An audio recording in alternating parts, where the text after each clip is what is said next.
Picture a desolate Ukrainian tree line in 2015, where the wind carries only heavy silence and static. Out of the darkness comes a radio transmission that shouldn't exist from a unit long since gone. I recently received an email from a Ukrainian officer containing a chilling and deeply unusual military report. This officer, known only by the pseudonym Cap, served during the most harrowing days of the conflict. In 2015, his elite unit within the 79th Airborne Brigade walked directly into a lethal, coordinated trap. A Russian sabotage reconnaissance group had laid a perfect ambush, waiting in the shadows for their strike.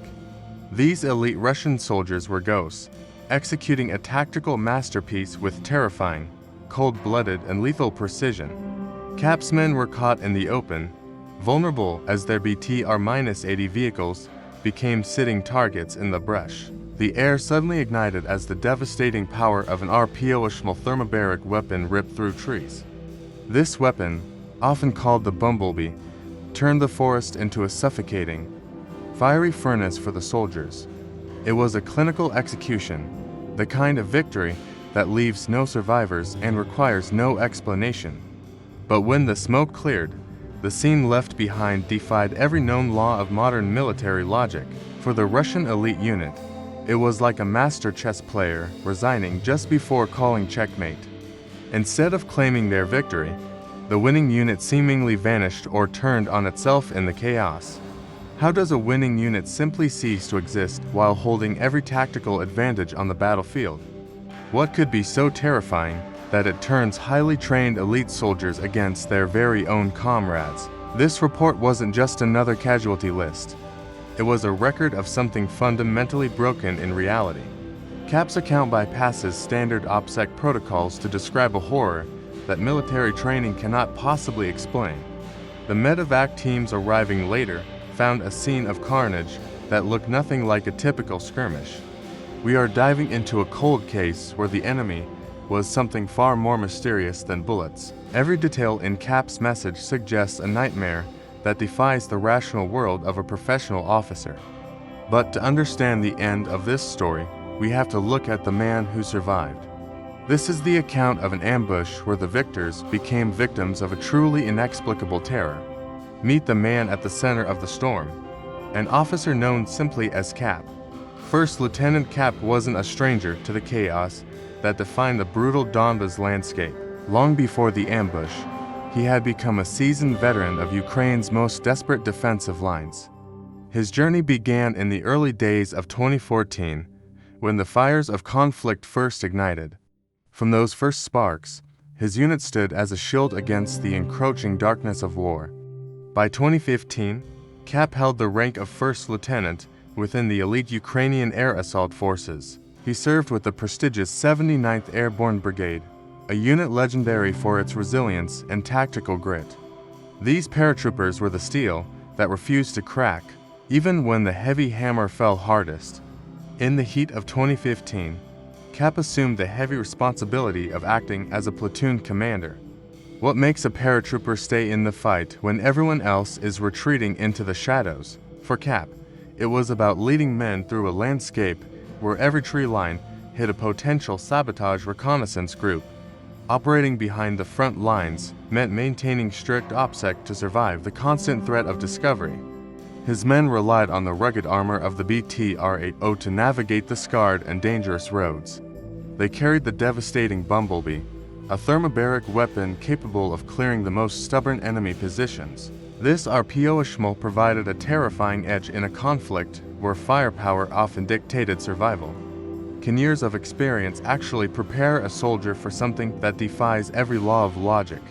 Cap's unit had witnessed the standard horrors of war, from frantic Medevac calls to grinding artillery duels. They were a hardened instrument of the 79th, forged in the relentless pressure of a year-long siege. Yet, despite their elite training, nothing could have prepared them for the road leading to Ilovaisk. The professional distance Cap maintained would soon be shattered by an event that no manual could explain. Every tactical decision he made was grounded in the reality of a conflict he knew too well. But reality was about to bend in a way that left even the bravest veterans questioning everything. To understand the horror that followed, we must look closer at the unit's specialized resistance operations. They were ghosts in the machinery of war, moving silently before the final, fateful ambush took place. The order came down like a death sentence, cutting through the static of their radio. This wasn't a combat patrol, but a desperate race against time for two dying men. Cap's platoon received orders to secure a Medevac at an artillery firing point near Ilovaisk. Deep within the Donetsk region, the air near Ilovaisk tasted of smoke and impending dread. In a war zone, how much is one life worth when every single second counts? Two wounded privates lay in the back, their lives hanging by a fraying thread. The thick steel of the BTR-80 offered little comfort against the unseen threats ahead. Their destination was Mariupol, a distant sanctuary over 100 kilometers to the southwest. 60 miles of contested roads stretched out before them like a lethal gauntlet of fire. The small convoy moved through the landscape, a solitary target in a vast shooting gallery. How do you protect the defenseless when you are the primary target in the sights? Strict OPSEC was their only shield as they navigated the treacherous paths away from Ilovaisk. Every shadow in the tree line seemed to conceal a predator waiting for the moment. The men of the 79th Airborne Brigade knew the high cost of this dangerous errand. The sun began to dip, casting long, haunting shadows across the desolate Ukrainian countryside. They reached a point 9 kilometers southeast of Ilovaisk, where the silence became absolutely deafening. Tension thickened inside the vehicles as the drivers pushed through the suffocating heat and dust. The wounded men groaned with every jolt, their pain a constant reminder of the stakes. Somewhere in the brush, an SRG unit watched the convoy with cold, calculating precision. Hidden eyes tracked them, fingers hovering over the triggers of lethal thermobaric Bumblebee weapons. The road ahead appeared clear, but the veterans sensed the invisible trap closing around them. Cap signaled for increased speed, feeling the weight of the lives resting on his shoulders. The landscape shifted into a blur of gray fields and skeletal trees as they accelerated. Every mile gained was a small victory, yet the finish line remained dangerously out of reach. They were exactly 9 kilometers from safety when the first bullet finally struck the armor. To understand why those bullets felt like a death sentence, we must look at the map. The ambush site sat exactly 9 kilometers southeast of the war-torn town of Ilovaisk. This wasn't just another coordinate, it was the heart of the infamous and deadly Ilovaisk cauldron. In 2015, this region became a graveyard for many brave units caught in a tightening trap. The 79th Airborne Brigade found themselves navigating a landscape where every tree line held a hidden threat. Their heavy BTR-80 armored vehicles groaned as they pushed through the mud of the Donetsk region. Every turn on these desolate roads was a gamble against an unseen and lethal enemy force. For the soldiers, the objective was clear, but the path forward was riddled with extreme danger. Approximately 100 kilometers to the southwest lay the critical strategic port city of Mariupol. Reaching that 60-mile distant haven meant crossing territory crawling with hostile sabotage reconnaissance groups. These elite SRG units specialized in silent movement and devastating strikes against unsuspecting Ukrainian columns. Strict OPSEC was their only shield, but even the best secrets eventually bleed into the air. The strategic importance of the route to Mariupol made this specific sector a high-priority kill zone. Pro-Russian forces had turned the surrounding countryside into a masterclass of tactical encirclement and terror. To the men inside the armor, Ilovaisk felt less like a town and more like a furnace. This was the cauldron, a place where retreating forces were systematically cut down by heavy artillery. Survival depended on speed, but a Medevac mission is never as fast as the men need. They were carrying wounded souls who couldn't afford the luxury of a slow, cautious withdrawal. Shadows in the brush carried the RPOshmal, a weapon better known by its terrifying name. This Bumblebee wasn't an insect, but a portable launcher capable of ending a life in seconds. It fired a thermobaric weapon, a type of explosive that turns the very air into fire. For ABTR-80, one direct hit from such a device meant certain and absolute incineration. The pressure from a thermobaric blast can collapse lungs and crush steel with horrifying ease. Cap knew that every second they lingered in the cauldron increased the odds of a disaster. The road ahead wasn't just a path, it was a narrow gauntlet between life and certain death. As they pushed further from Ilovaisk, the isolation of the Donetsk steppe began to feel suffocating. There were no reinforcements coming to save them if the SRG decided to close the net. Their radios crackled with static, a haunting reminder of how far they were from any help. The strategic value of this ground meant the enemy would never let a target slip away.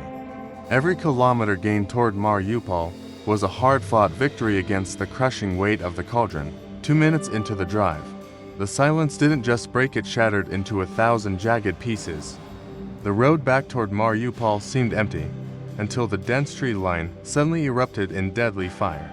The convoy of the 79th Airborne Brigade was moving steadily when the first round struck the metal. A Russian sabotage reconnaissance group, known as an SRG, had been lying in wait for this moment. These elite operators had carefully positioned themselves within the thick foliage on the right side of the road. The air was instantly filled with the deafening roar of heavy 12.7mm machine guns. These massive rounds tore through the air, sounding like heavy hammers hitting a thin tin can. Curiously, the Russian SRG skipped the vulnerable Medevac vehicle to focus on the armed escorts instead. This deliberate choice to ignore the Medevac vehicle suggested a cold, calculated level of military discipline. Inside the BTR-80, the soldiers felt the violent vibration of heavy lead slamming against their armor. The tree line became a wall of muzzle flashes, masking the hidden killers from the soldiers' view. Where do you run when the very trees themselves start spitting lethal fire at your convoy? Dust and debris filled the interior of the vehicles as the ambush reached its terrifying peak. Hidden by the brush, the SRG maintained a relentless rate of fire against the moving column. The escort vehicles bore the brunt of the assault, shielding the wounded from the incoming fire. It was clear the attackers knew exactly when the 79th Airborne Brigade would be passing through. The 12.7mm fire was precise, methodically targeting the most capable units in the convoy. Smoke from the gun barrels drifted through the branches, creating a ghostly haze over the road. For the men under fire, every second felt like an eternity as they struggled to respond. How do you fight an enemy you can't even see through the thick, green curtain? The ambush was perfectly synchronized, demonstrating the high-level training of the Russian reconnaissance units. Sparks flew as the machine gun rounds skipped off the road and hammered into the vehicles. The return trip to Mariupol had become a desperate race through a corridor of lead. Their objective wasn't just to stop the convoy, but to inflict maximum damage on the escorts. But, as the lead continued to fly, it became clear this wasn't just a standard ambush. It wasn't just lead they were facing, it was something far more devastating and truly bizarre. They call it the Bumblebee, but there is nothing sweet about the way it kills. Then came the rockets, slicing through the air with a terrifying and high-pitched scream. Cap's platoon from the 79th Airborne Brigade was relying on just two aging BTR-80 vehicles. These 8-wheeled amphibious armored personnel carriers were never designed to withstand such a devastating, modern nightmare. Out of the tree line, a Russian SRG team unleashed the RPO-ishmal thermobaric weapon. Known as the Bumblebee, this shoulder-fired flamethrower is feared across every modern battlefield in Ukraine. This thermobaric weapon fires a specialized rocket that disperses a volatile fuel cloud upon its impact. In a fraction of a second, an explosive charge detonates that fuel into a massive fireball. How do you survive a weapon that effectively turns the very air around you into an explosive? The physics of the blast are comparable to setting off a powerful bomb inside a pressure cooker. One of the platoons to be TR-80s suddenly received a direct hit from a Bumblebee rocket. The metal hull offered no protection against the searing heat and the crushing pressure wave inside. Half of the platoon died instantly inside that first BTR-80 as the interior became an oven.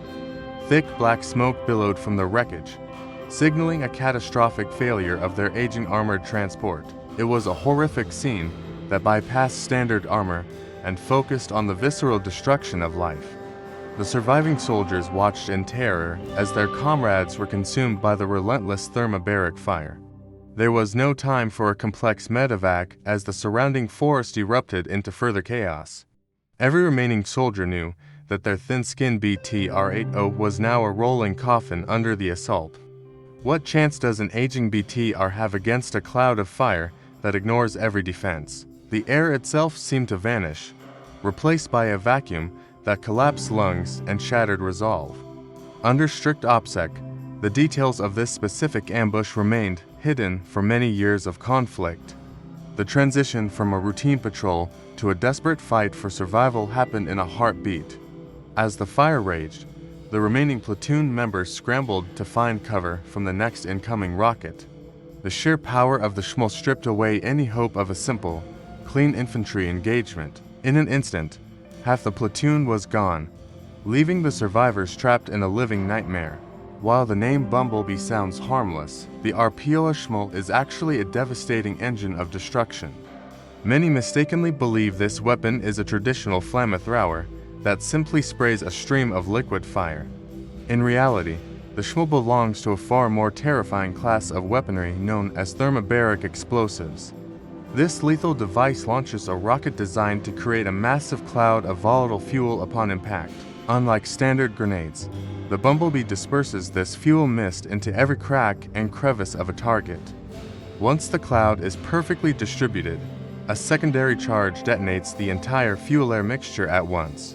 This creates a sustained pressure wave that is significantly more powerful than a conventional high-explosive blast. For the soldiers of the 79th Airborne Brigade, their armored vehicles offered no protection from the shock. The fuel cloud seeps into open hatches of ABTR-80 before the final, soul-crushing explosion occurs.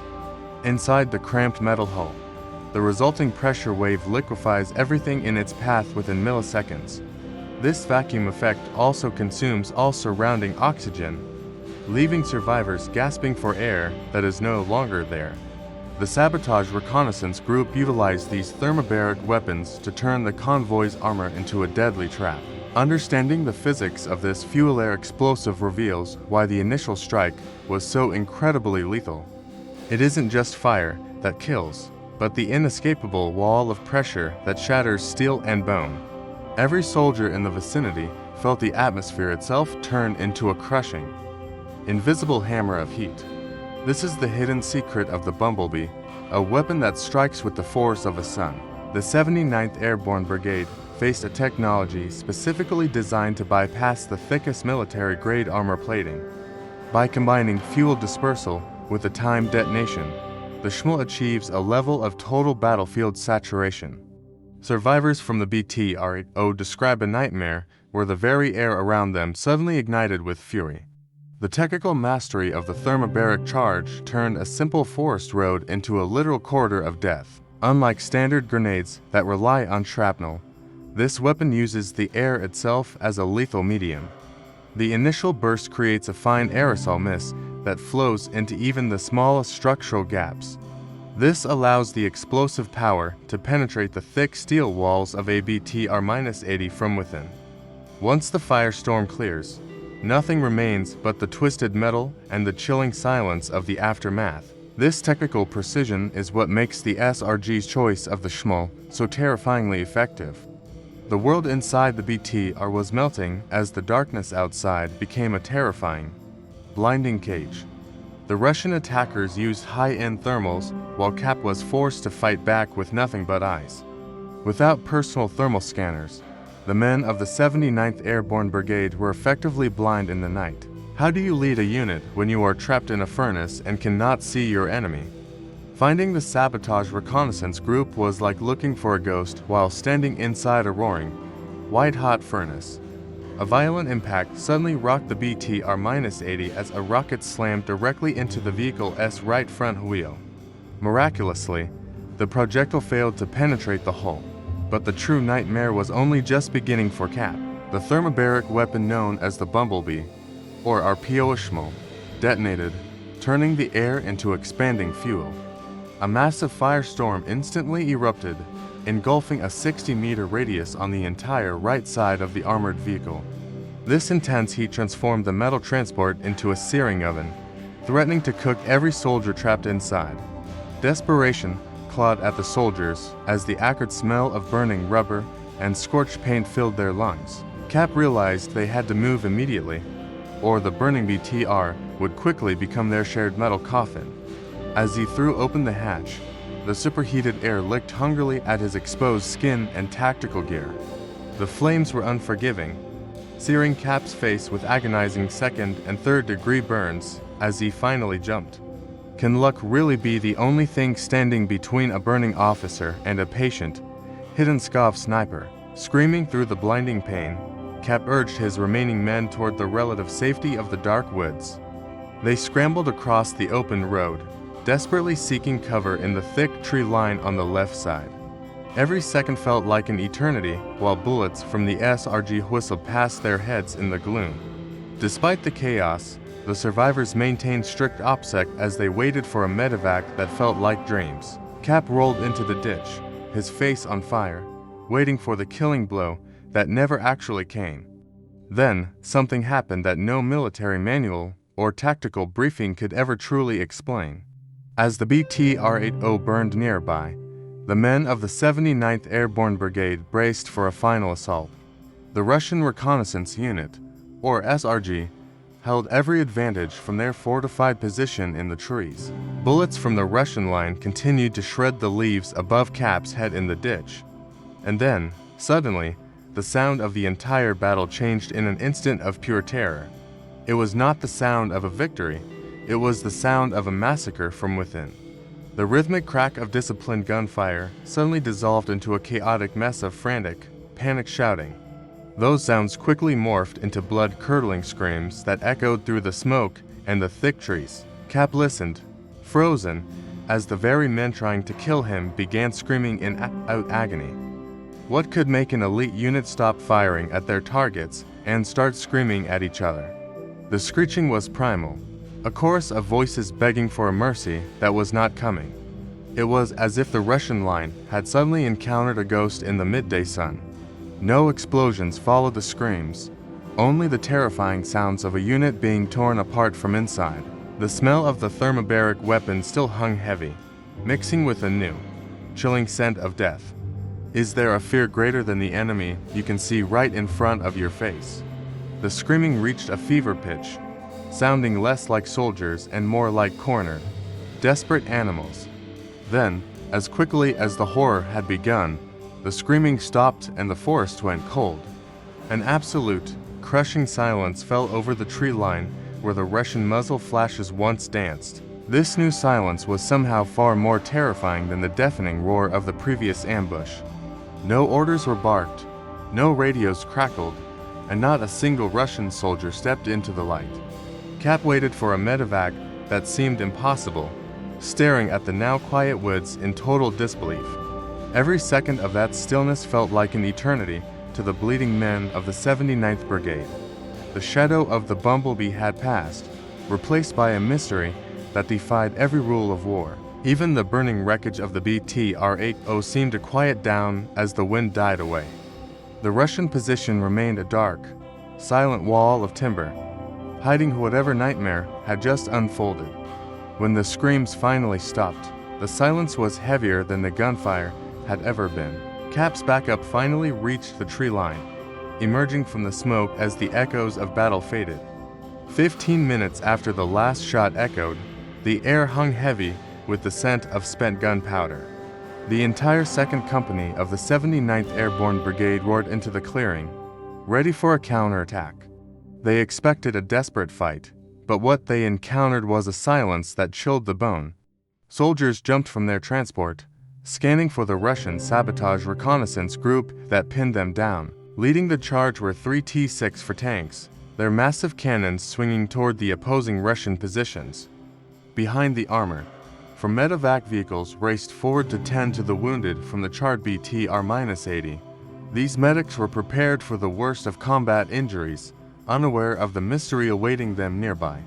The paratroopers of the 79th Airborne Brigade pushed through the thick brush with weapons drawn and hearts pounding. Every soldier maintained strict OPSEC as they swept the area where the lethal fire had originated.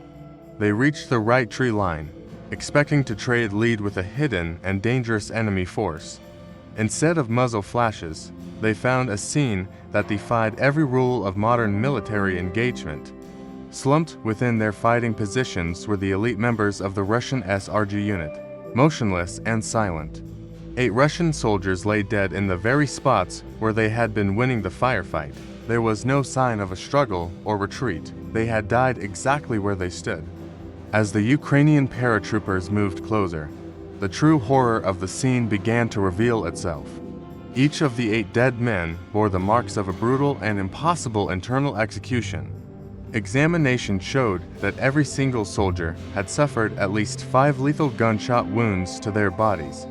It appeared as though they had been caught in a circular firing squad where nobody walked away. They had possessed the advantage, including the terrifying power of the thermobaric Bumblebee weapon used earlier.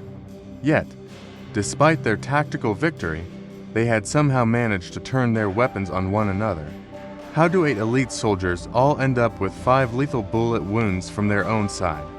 The Medevac team stood frozen, realizing their skills were useless against this inexplicable graveyard of the enemy. There were no survivors to question, only the cold remains of a unit that had self-destructed. The paratroopers looked at each other in disbelief, wondering who pulls the trigger when victory is certain. This discovery turned a standard military operation into a haunting puzzle that no one could solve. For the 79th Airborne Brigade, the sight of the dead SRG felt like a dark, twisted miracle.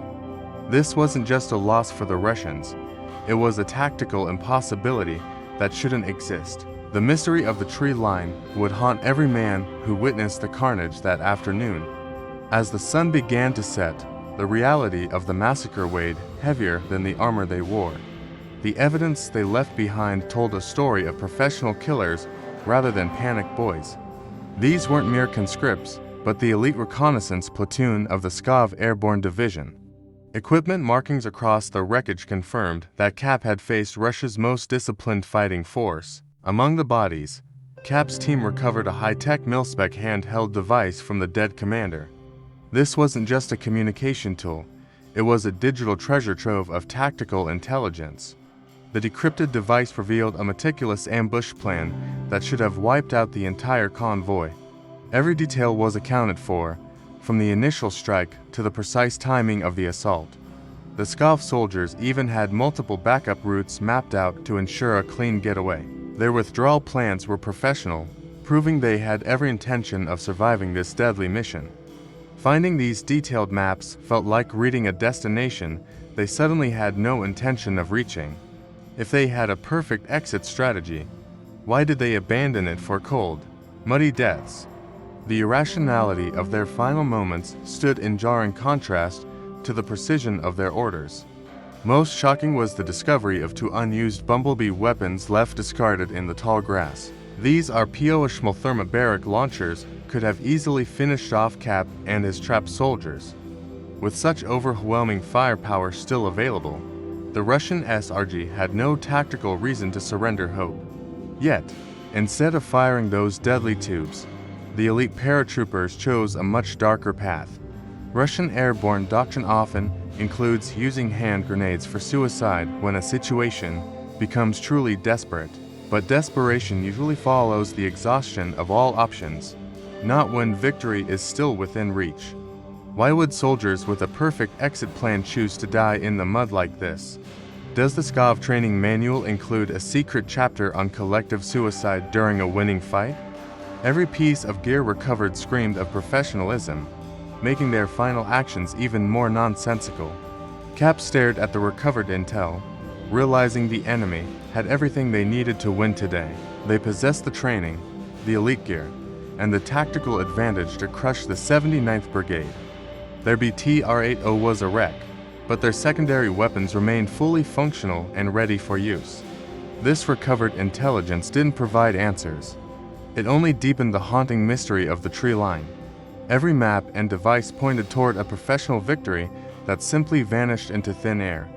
The elite Pskov unit had every tool for survival, Yet they opted for a horrific end. They had everything they needed to win, but instead, they chose a path of total destruction.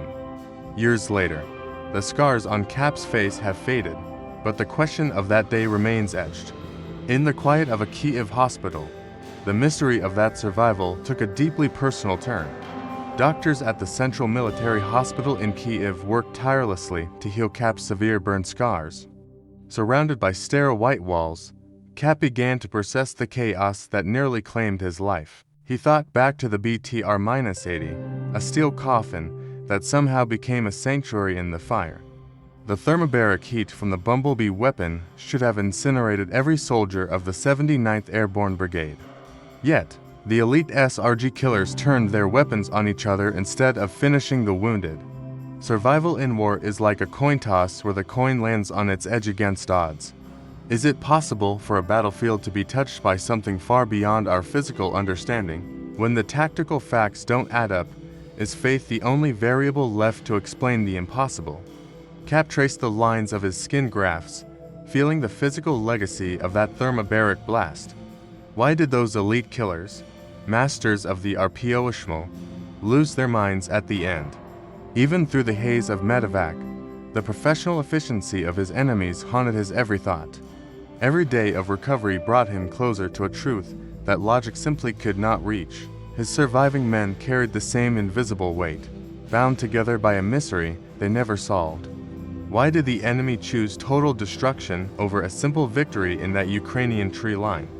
Some might call it a miracle, a divine intervention in the heart of a dark forest.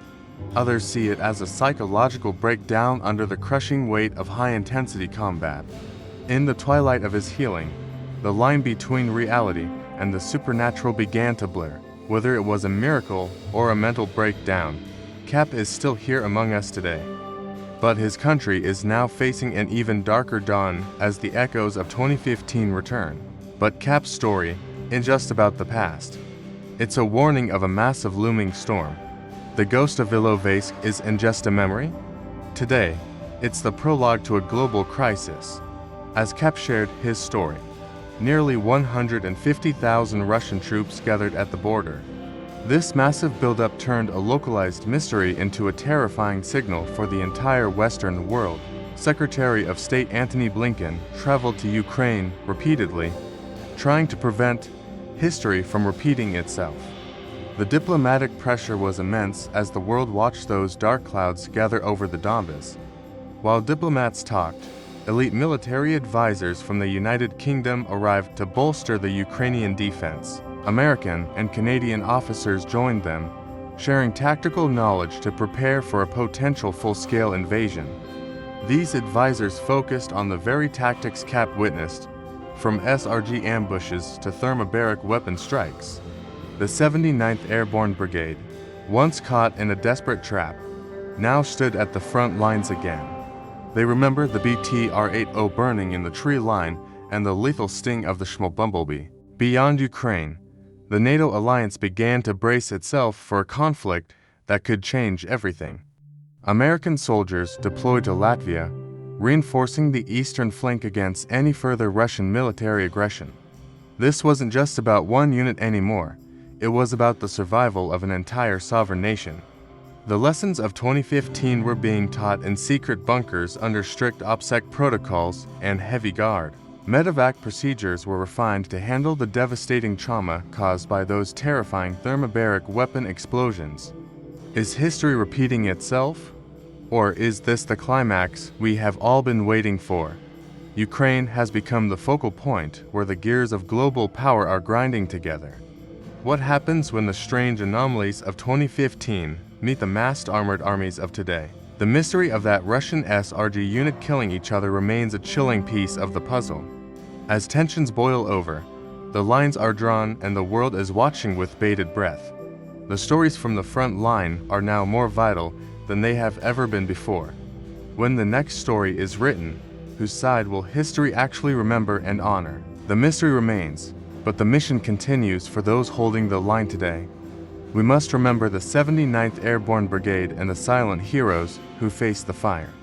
Their survival against the Bumblebee thermobaric weapon serves as a testament to their incredible resilience. Inside that scorched BTR-80, a crew fought for their lives while the world stood still. The sabotage reconnaissance group left behind more than just bodies. They left a chilling warning. Even under the weight of strict OPSEC, these essential truths must eventually find their way home. Can we afford to look away as the shadows of conflict grow longer and darker? Will you stand with the defenders of the line who sacrifice everything for our shared freedom? Memory is the ultimate defense against the fog of war that threatens to consume the truth. Every Medevac flight carries a heavy story that deserves to be heard and never forgotten. The threat of full-scale war looms, casting a long and terrifying shadow over the horizon. These aren't just tactical reports, they are the heartbeats of a nation fighting to exist. Cap's story reminds us that even in the darkest ambush, courage can still find a way. We owe it to the fallen to carry their light forward into an uncertain future. The lines are drawn, and the world is watching to see how we respond. Let us honor those who faced the firestorm so that others might live in peace. While some questions remain unanswered, the bravery of the 79th Airborne Brigade is absolutely certain. The mission is far from over, and the next chapter is being written right now. Fade to black, but let the echoes of their courage resonate within your soul forever. The darkness begins to lift as we examine the markings found on the scorched equipment. These were not conscripts or untrained boys, but seasoned veterans from the legendary Pskov Airborne Division, known as the elite of the elite. Their reputation precedes them across every modern battlefield. In the hierarchy of the Russian military, the Pskov paratroopers occupy a place of grim prestige. They are the spearhead, the shadow stalkers trained to thrive where others succumb to pure terror. The specific markings identified this unit as a specialized reconnaissance platoon within that formidable airborne division. A reconnaissance platoon represents the eyes and ears of the force, the most disciplined of soldiers. Every man in that tree line had survived the most grueling training the Kremlin could offer. They were masters of the SRG role, experts in sabotage and silent, deadly deep reconnaissance missions. Yet, the scene Cap discovered defied every principle of their high-level, professional military tactical training. These elite warriors did not fall to a superior force or a perfectly executed Ukrainian ambush. Instead, they met their end in a chaotic whirlwind of internal violence that defies logical explanation. How does a hand-picked team of specialists lose their composure so completely in a single moment? Russian airborne doctrine includes a dark tradition involving the desperate use of hand grenades for suicide. When facing certain capture or agonizing death, these soldiers are taught to take their own lives. It is a final act of defiance, ensuring they never become pawns in an enemy's game. But the evidence at the tree line suggested something far more disturbing than a simple suicide. The grenades were not just for themselves. They were weapons turned against their own brothers in arms. This was not a tactical withdrawal or a heroic last stand, but a frantic, internal slaughter. The elite Pskov reconnaissance platoon had been consumed by a madness that their training cannot prevent. The very men groomed for cold efficiency had devolved into a state of primal, self-destructive panic. Their reputation for discipline lay shattered among the discarded gear and the scent of burnt cordite. Now, we must look closer at the weapons that facilitated this inexplicable and horrific transformation.